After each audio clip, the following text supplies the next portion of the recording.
राम राम भाइयों, बोर्ड बहुत पास आ चुके हैं, तो साइंस के साथ साथ मैथ्स पढ़ने की भी जरूरत है हमें। तो आज हम क्लास 10 स्टैटिस्टिक्स के बारे में डील करेंगे। मैं वादा करता हूं कि अगर वीडियो में आखिरी तक बने रहे तो स्टैटिस्टिक्स में एक भी प्रॉब्लम आपको नहीं आने वाली। ठीक है, देखो सबसे पहले स्टैटिस्टिक्स में आपको वैसे तीन चीजें पढ़नी होंगी, मीन, मीडियन और मोड। देखो इन चीजों पे ध्यान नहीं देना कि स्टैटिस्टिक्स का क्या मतलब होता है, मीन का क्या मतलब होता है, ये सब फालतू की चीजें हैं। तुम्हें तो सवाल करना आना चाहिए बस। ठीक है, तो भैया सबसे पहले बात करेंगे मीन की।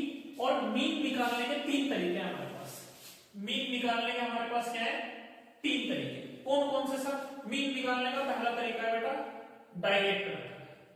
पहला है डायरेक्ट मेथड। दूसरा मेथड है हमारे पास एज्यूम मीन मेथड।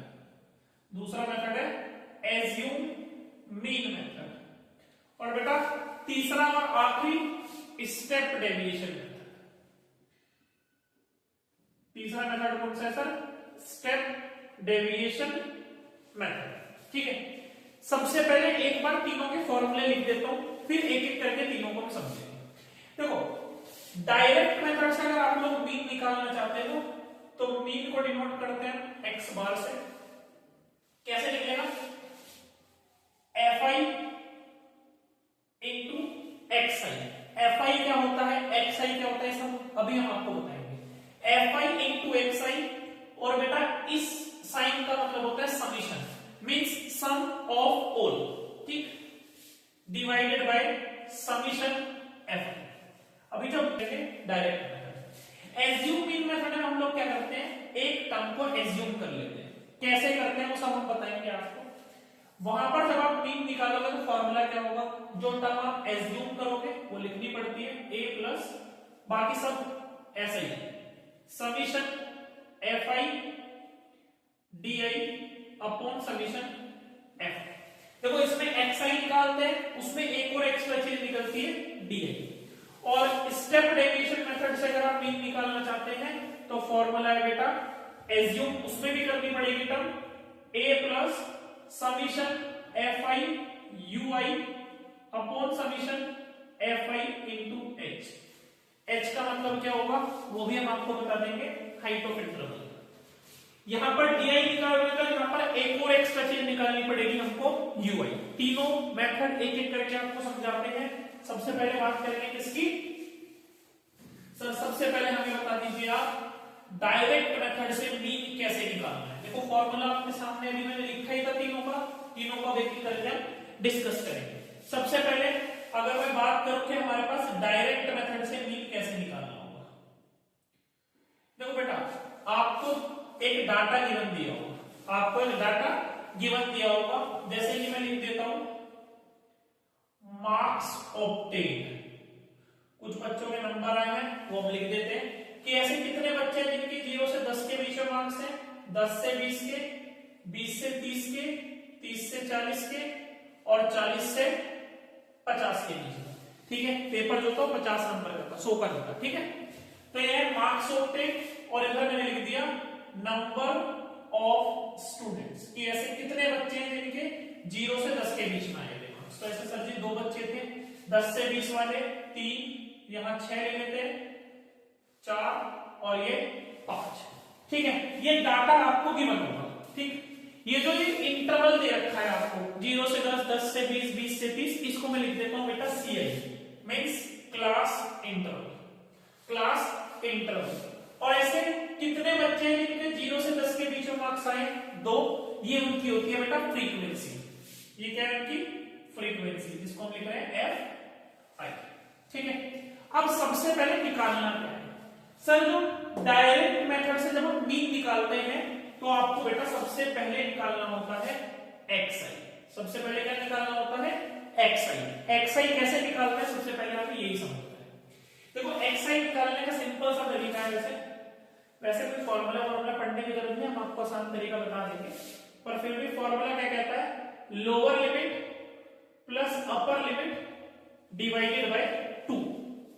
देखो जो ये क्लास इंटरवल है इसमें जो पहले वैल्यू लिखी होती है इसको बोलते हैं लोअर लिमिट, और जो बाद में लिखी होती है इसको बोलते हैं अपर लिमिट। आपको क्या करना है, lower limit plus upper limit divided by 2। 0 plus 10 10 होगा, 2 से डिवाइड करेंगे तो क्या आएगा, 5 आएगा। सिमिलरली 10 और 20, 20 प्लस 10 30, 30 को 2 से डिवाइड करेंगे तो कितना आएगा, 15 आएगा। अब बार बार ये करने की जरूरत नहीं है, आप ये देखोगे कि सर सब में जो गैप था वो कितने का है, 10-10 का है, तो बेटा यहाँ 10-10 जोड़ते हुए चलो। 5 में 10 जोड़े 15 है, 15 में 10 जोड़े 25, 10 जोड़े 35, 10 जोड़े 45। ठीक है, यहां तक मुझे नहीं लगता किसी को कोई दिक्कत हो। अब अगर हम आगे चले तो अब एक बार डायरेक्ट मीन मेथड के फॉर्मूले पे ध्यान दे लेते हैं। सर जी आपने फॉर्मूला कुछ ऐसा लिखा था, xi is equals to fi xi divided by fi और इनका सम। तो देखो सबसे पहली चीज fi इंटू xi निकालना। सर ये रहा fi और ये हमने निकाला xi, इसका मतलब बेटा तुरंत बाद आपको क्या निकालना पड़ेगा, fi इंटू xi। वहीं पता चल रहा है कि क्या करना है, दोनों की मल्टीप्लाई करनी है। ये रहा fi, ये रहा xi, 2 5 10, 3 15 into 3 45, 25 into 6 25 6 150, 35 into 4 35 into 2 70, 70 2 जा 140, 45 इंटू 5 कितना होगा, 5 5 जा 25 और 5 4 जा 20 और 2 2 2 5। अब क्या करना है, अब समझो समीशन का मतलब क्या होता है, सम ऑफ ऑल, इन सबको जोड़ो। समीशन fi का मतलब भी क्या है, सम ऑफ ऑल, इन सबको भी जोड़ लेते हैं सर। 3 और 2 5, 6 और 5 11 और 4 15 और 5 20। बेटा ये आ गया हमारा समीशन fi। ऐसे निकालना है समीशन fi xi। कैसे निकालेंगे सर, इनको थोड़ा अच्छे से लिख लेना इस तरीके से, 2 2 5 140 150 45 और 10। अब जोड़ लो, 5 और 5 10, 4 2 7 और 1 8, 8 और 4 12, 12 और 5 17 और 1 18, 2 1 3 1 4 1 5।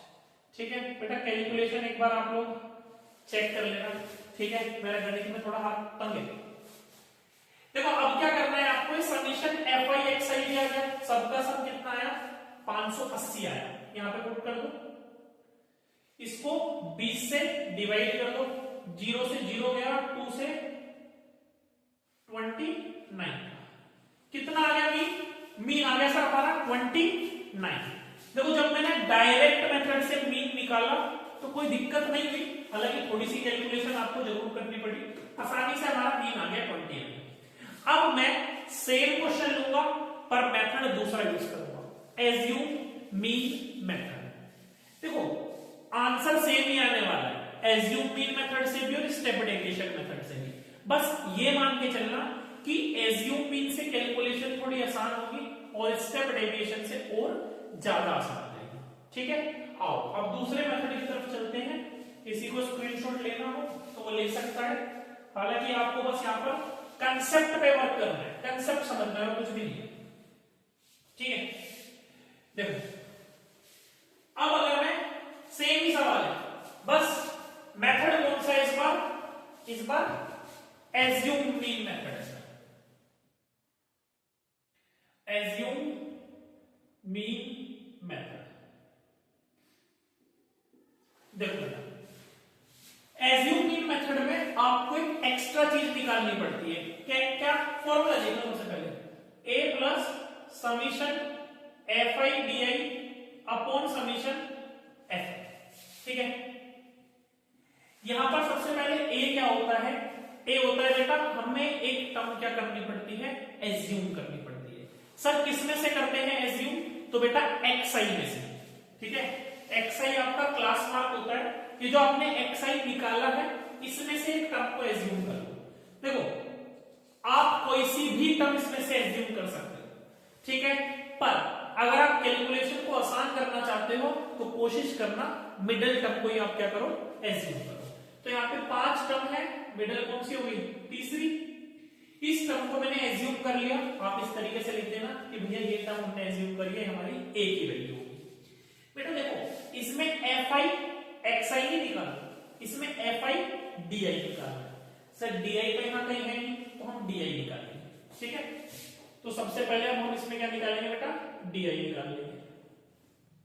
DI निकालने का तरीका क्या है, DI निकालना बहुत आसान है। DI कैसे निकलता है, इसी XI से निकलता है। XI में से आपको क्या करना होता है बेटा, जो टर्म आपने एज्यूम करी है उसको सब्ट्रैक्ट कर दो, DI आ जाएगा। तो 5 में से अगर मैं 25 को माइनस करूंगा, माइनस का 20, देन माइनस का 10, 0 और 25। 35 में से अगर 25 को माइनस करेंगे तो 10 और 45 को करेंगे तो 20, उसी का उल्टा। अब क्या करना है सर, FI DI निकालना है, मतलब FI की मल्टीप्लाई करनी है इससे DI से। 2 into 20 कितना हुआ, माइनस का 40, 3 into 10 माइनस का 30, 0 से करोगे तो 0 ही आएगा। 4 into 10 40, 5 into 20 100। देखो पहले मुझे थोड़ा कैलकुलेशन में टाइम लग रहा था, इस बार तो बहुत आसान हो गया सर सब कुछ।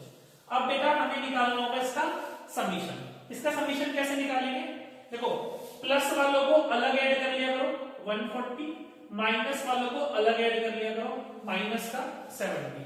जो ज्यादा होशियार बच्चा हो ऐसे भी कर सकता है, माइनस 40 से प्लस 40 कट जाएगा, 100 में से माइनस 30 जाएंगे तो 70 आ जाएगा। बाकी आप ऐसे भी कर सकते हो, प्लस वालों को अलग जोड़ लो और माइनस वालों को अलग जोड़ लो। 140 में से अगर 70 जाएंगे तो पॉजिटिव का 70 आ जाएगा, वैल्यू पुट कर दो। बेटा ए एज्यूम किसको करा था, 25 को, प्लस समीशन FI DI कितना है 70 और समीशन FI कितना है 20। देखो 0 से 0 खत्म। अगर आप 2 से 7 को डिवाइड करोगे तो कितना आएगा, 3.5 आएगा। बेटा आंसर आ रहा है 28.5। मुझे लग रहा है शायद जो हमने प्रीवियस कैलकुलेशन करी थी वहां पर कुछ थोड़ी सी मिस्टेक थी। तो मेरा काम तुम्हें यहाँ पे कैलकुलेशन सिखाना नहीं है, हमें कंसेप्ट सीखना है, ठीक है। आंसर दोनों मेथड से क्या आएगा, सेम आएगा, ठीक है। अब चलते हैं तीसरे मेथड की तरफ, ठीक है। वेरीफाई भी हो जाएगा, ये वाली कैलकुलेशन ठीक है, आपके डायरेक्ट मीन मेथड वाली ठीक थी। स्टेप डेविएशन में एक और स्टेप बढ़ने वाला है, भाई साहब उसका नाम स्टेप डेविएशन है, तो एक स्टेप तो तुमसे बढ़वाएगा। तो मेथड का नाम है सर जी स्टेप डेविएशन मेथड। देखो स्टेप डेविएशन में आपको क्या करना होता है सर, स्टेप डेविएशन तो बहुत आसान है, मतलब मेथड आसान नहीं है, कैलकुलेशन आसान कर देगा आपके हो जाएगा। फॉर्मूले में थोड़ा सा चेंज है, जहां आप समीशन FI DI निकाल रहे थे, इसमें निकालना पड़ेगा समीशन FI UI और इसको मल्टीप्लाई करना पड़ेगा किससे, H से, ठीक है। इसको मल्टीप्लाई करना पड़ेगा किससे, H से। इसका मतलब यहाँ पर FI DI की तो जरूरत नहीं पड़ेगी, नहीं पड़ेगी। क्या सर DI की भी जरूरत नहीं पड़ेगी, ना बेटा DI की जरूरत तो पड़ेगी। सबसे पहले मीन मेथड में हमने निकाला XI, यहां पर भी आपको क्या निकालना पड़ेगा, XI। DI भी निकालना पड़ेगा। इसमें एक और चीज निकलती है UI। UI कैसे निकलता है बेटा, UI कैसे निकलेगा, जो भी आपका DI आया है उसको H से डिवाइड कर दो। H का मतलब क्या होता है, H का मतलब होता है हाइट ऑफ द इंटरवल, इनके बीच का गैप कितना है। 0 से 10 के बीच में जो गैप है वो कितना है, 10। सभी के बीच में गैप कितना है, 10 है। तो यहाँ पे H की वैल्यू क्या हो गई, 10। मतलब आपको DI को किससे डिवाइड करना है, 10 से। कैलकुलेशन और आसान होने वाली है। 20 को 10 से डिवाइड करोगे तो माइनस का 2, माइनस का 1, 0, 1 और 2। अब क्या करना है, एज्यूम आपने किसको करा था बेटा, 25 को, ठीक है। परसेंट यहाँ पे तो FI UI निकालना है, तो एक स्टेप आगे जाना पड़ेगा बेटा, आपको FI UI निकालना पड़ेगा।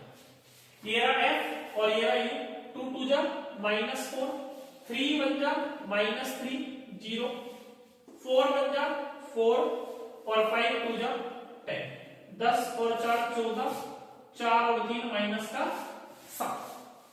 14 में से -7 गया तो कितना आया बेटा, सर 7 आ गया प्लस का, यहां पे डालेंगे समीशन FI की वैल्यू 20 और हाइट ऑफ द इंटरवल कितना है, 10। 0 से 0 खत्म, 25 प्लस 7 को 2 से डिवाइड करा 3.5 और आंसर आ गया सर जी 28.5। आंसर आ गया 28.5। ठीक है, तो मीन निकालने के ये 3 मेथड थे। आप कोई सा भी सवाल कर लेना, आपको गारंटी दे रहा हूं इतनी सी भी दिक्कत नहीं आएगी।